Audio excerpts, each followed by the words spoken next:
it's all gonna be good. Don't worry about nothing, don't worry about nothing, nothing now. It's all gonna be good.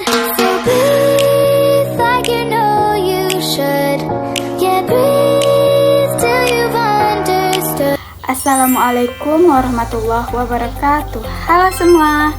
Perkenalkan, nama saya Nurati dengan NIM 860388932, Prodi PGSD, Fakultas Keguruan dan Ilmu Pendidikan, UPBJJ, UT Pontianak. Selamat menyaksikan. Baiklah, di sini saya menjelaskan tentang peran filsafat ilmu dalam memperkuat ilmu pendidikan. Baiklah, di sini saya akan menjelaskan bagaimana filsafat ilmu mengawasi dan mempertanyakan eksistensi keilmiahan serta nilai-nilai dalam ilmu pendidikan. Filsafat ilmu berperan sebagai landasan kritis dalam ilmu pendidikan dengan cara mengkaji 3 aspek utama, yaitu ontologi. Ontologi mempertanyakan apa hakikat pendidikan itu, objek yang dipelajari, serta realitas dalam dunia pendidikan. Epistemologi mengkaji bagaimana pengetahuan pendidikan diperoleh, metode yang digunakan, serta kebenaran ilmiahnya.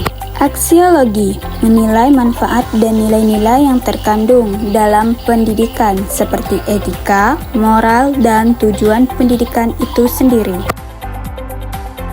Dengan demikian, filsafat ilmu memastikan bahwa ilmu pendidikan tidak hanya benar secara ilmiah, tetapi juga bermakna dan bernilai. 2. Bagaimana pendidikan yang bermakna dan bernilai turut memperkuat perkembangan filsafat ilmu. Pendidikan yang bermakna dan bernilai akan menghasilkan praktik pendidikan yang tidak hanya fokus pada transfer ilmu, tetapi juga pembentukan karakter dan pemikiran kritis. Hal ini memperkuat filsafat ilmu karena mendorong refleksi terhadap tujuan pendidikan.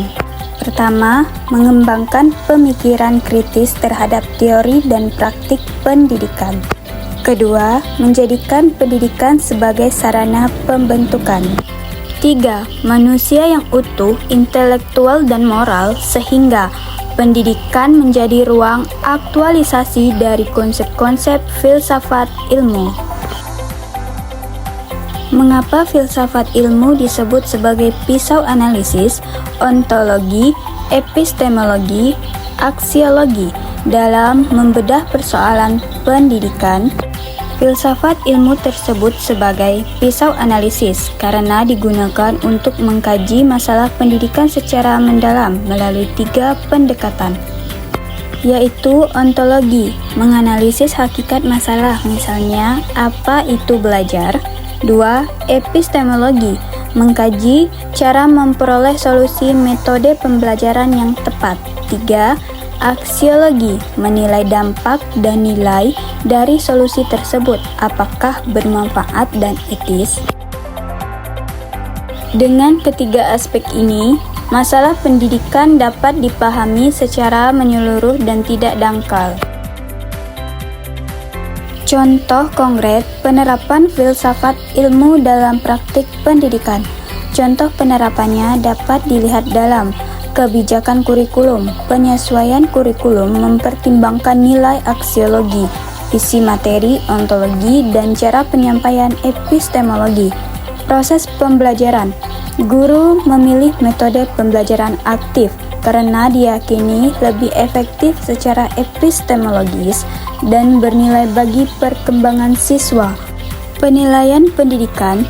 Evaluasi tidak hanya mengukur kognitif, tetapi juga sikap dan keterampilan sebagai bagian dari penilaian pendidikan. Kesimpulan, filsafat ilmu memiliki peran penting dalam pendidikan sebagai dasar berpikir kritis, alat analisis, serta penentu arah dan nilai pendidikan agar lebih bermakna, ilmiah, dan bermanfaat bagi kehidupan.